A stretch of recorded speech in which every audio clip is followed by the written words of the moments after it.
Musait a.s. Pas historisë së Shuaibit a.s., ku pam se si një popull u ndëshkua për padrejtësinë e tij, tani do t'tregojmë historinë e Musait a.s., një nga profetët më të mëdhenj të Zotit. Kjo është historia e një burri që sfidoi një faraon tiran. Çliroi popullin e tij dhe dëshmoi disa nga mrekullitë më të mëdha të Zotit. A dini ju se ka pasur një profet që është përballuar me një nga mbretëritë më të padrejtë në histori?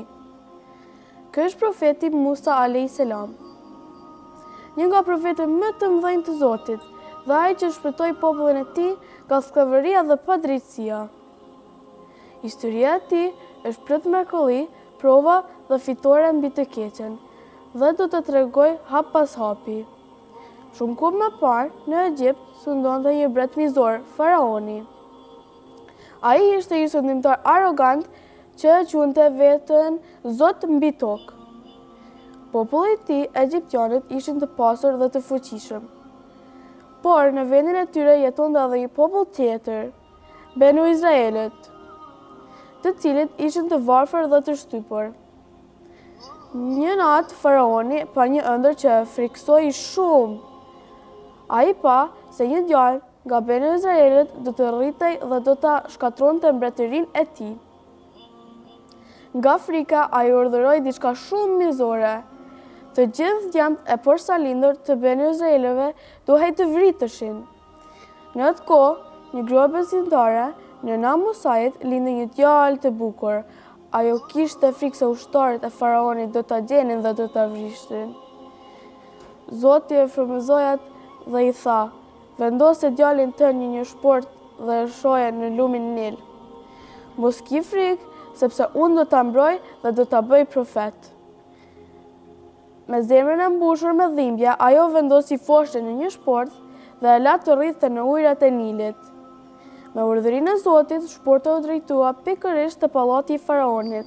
Atë gruaja e faraonit, Asja, një grua e mirë dhe besimtare, e gjeti fëmijën. Sapo e pa, ajo ndjeu dashurinë të madhe për të dhe i tha faraonit: "Mos e vrit, lena të arrisim si djalin ton." Faraoni, dhe pse ishte i dyshmit, pranoi dhe kështu Musa u rrit në pallatin e armikut të tij më të madh. Por ndodhi një tjetër mrekulli.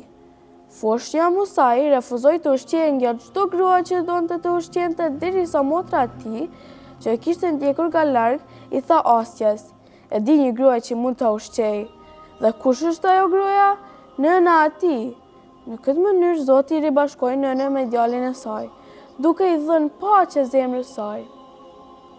Musa u rrit si një djalosh i fortë dhe i mençur, por ai nuk e harroi kur popullin e tij. Një ditë ai pa egjiptian që po rrinte një burr nga Benu Izraelët.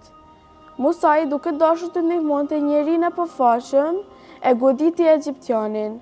Por ai nuk e dinte se sa i fortë është egjiptiani, ra i vdekur. Musa u trëndit dhe u pendruar, por lajmi u përhap shpejt. Faraoni u zemrua dhe tha urdhër për të vrarë. Musa nuk kishte zgjidhje tjetër. Ai iku nga Egjipti dhe u nis drejt një vendi të largët, ku qëndroi për disa vite. Një ditë, ndërsa po udhëtonte në shkët të tij, Musa pa një dritë të fortë në një mal. Ai ofrua dhe pa pritur dëgjoi një zë: "O Musa, unë jam Zoti yt, hiq sandalet dhe ndëgjo thirrjen time." Zoti e zgjodhi Musain si profet dhe i tha me dy mrekulli: shkopi i tij do të kthehej në gjarë për të gjallë, dora e tij do të dreqonte si një dritë e bardhë. Zoti e urdhëroi atë dhe kthej në Egjipt dhe i thoshte faraonit: "Ler popullin tim." Kur Musa u kthye në Egjipt, ai së bashku me vëllain e tij Harunin shkuan te faraoni dhe i thanë: "O faraon, liroj Benu Izraelit dhe adhuro vetëm Zotin e vërtet." Faraoni qeshi dhe tha: "Kush është ky Zot për cilin po flet?" Musa i tregoi mrekullitë e Zotit, por faraoni tha ato ishin magji. Ai mblodhi magjistarët më të mëdhenj të Egjiptit për të sfiduar Musain. Në një ditë të madhe, Para mira njerëzve, magjistarët hodhën litarët e tyre dhe ata u duken si gjarprer. Por Musai hodhi shkopin e ati, ai u kthye në një gjarpër të vërtet dhe i gëlliti të gjithë magjitë e tyre. Magjistarët u tërditë dhe besuan me njëherë në Zotin e Musait, por faraoni u zemrua dhe edhe më shumë. Ai refuzonte të lironte banu Izraelit, edhe pse Zoti i dërgoi shumë dëshkime. Uji i Nilit u kthye në gjak. Një tuf breskoçash mbuloi vendin. Milingonat dhe morrat pshtuan Egjiptin, erdhën sëmundje dhe stuhi të fuqishme, por faraoni nuk u dorëzua. Dhe i sa ndrodhi mrekullia më e madhe. Musai dhe populli i tij u larguan nga Egjipti, por faraoni i ndoqi me ushtrinë e tij. Kur ata arritën te deti i kuq, populli i Musait u friksua. Por Zoti urdhëroi Musain të godiste detin me shkopin e tij. Deti u nda në dy pjesë dhe populli i tij kaloi përmes tij mbi tokë të thatë. Faraoni dhe ushtria e tij ndoqën pas. Por kur ata ishin në mes të detit, uji u kthe përsëri dhe faraoni u mbyt bashkë me ushtrinë e tij. Mësimet nga historia e Musait a.s. Besimi në Zot është forca më e madhe. Padrejtia dhe arroganca nuk zgjasin përgjithmonë. Durimi dhe besimi sjellin shpëtim dhe drejtësi. Historia e Musait është një histori e lirisë, guximit dhe fuqisë së Zotit mbi çdo tiran.